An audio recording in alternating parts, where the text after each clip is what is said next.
بسم الله والحمد لله والصلاة والسلام على رسول الله صلى الله عليه وسلم. معكم أخوكم أحمد خيري للتقويم والحجامة.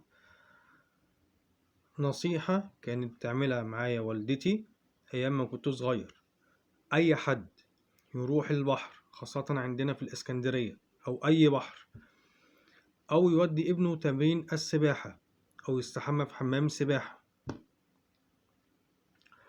بعد ما يخلص عصير ليمون بالعسل، ولما يجي يستحمى بالمية الحلوة في البيت برضو حطوا من العصير دوت على جسمه علشان التلوث المنتشر في البحر وفي حمامات السباحة.